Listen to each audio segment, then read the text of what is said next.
እንግዲህ አሰብ የሱልጣን ኢብራሂም የተባለው የአፋር ባላባት ሩቢታኖ ለሚባል ኩባንያ ሸጠው። በዛን ጊዜ መብት ነበረው የመሸጥ ምንም መብት አልነበረው፣ የመሸጥ መብት አልነበረው። ምን ነበር ያስተዳድር ነበር? እዛ አሰብን ያስተዳድር ነበር። አዎ እንግዲህ ባላባት ነው፣ የዛ ባላባት ነው። በዛን ጊዜ እኮ ወደብ የለም እኮ እንዲሁ ዝም ብሎ መርከብ ማቆሚያ ነው። እሺ። እና ያንን ሲሸጠው አጼ ምኒልክ አያውቁ። ግን አጼ ምኒልክ ቀደም ሲል የኢትዮጵያ ግዛት ቀይ ወሰን ቀይ ባህር ነው ብለው ለዓለም ሁሉ አስተዋውቀው ነበር። እና አጼ ምኒልክ ሳያውቁ ይሄ አሰብ ለጣሊያን ኩባንያ ተሸጠ።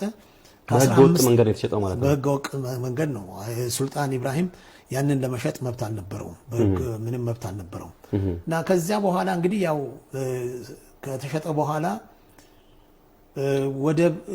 ወደብ የሆነ በተለይ ስዌዝ ካናል ከተሰራ በኋላ እያደገ ሄደ። አሰብ ወደ ወደብነት ተቀየረ። ከ15 ዓመት በኋላ ጣሊያኖች ኤርትራን ሲያቋቁሙ አሰብንም እዚያው ላይ ደመሩት እና የኤርትራ ግዛት ሆነ። እንግዲህ ያ ጣሊያኖች ሲገዙት ህገወጥ በሆነ መንገድ ነው።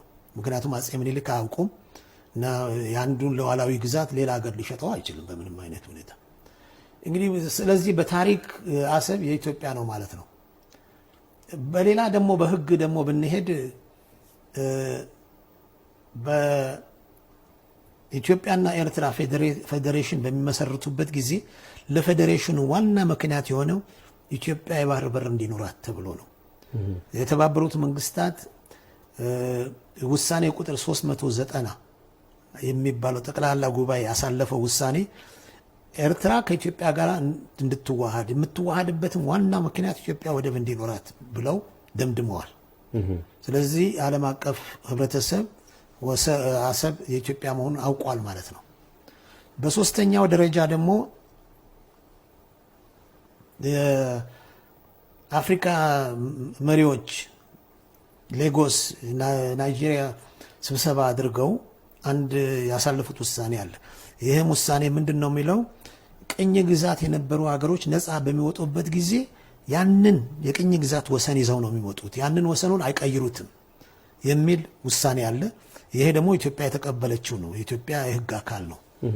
እና በዛን ጊዜ እንግዲህ ኤርትራኖች ኤርትራ ሻቢያም ሆነ ኤርትራኖች ኤርትራ የኢትዮጵያ ቅኝ ግዛት ነች ይሉ ነበር።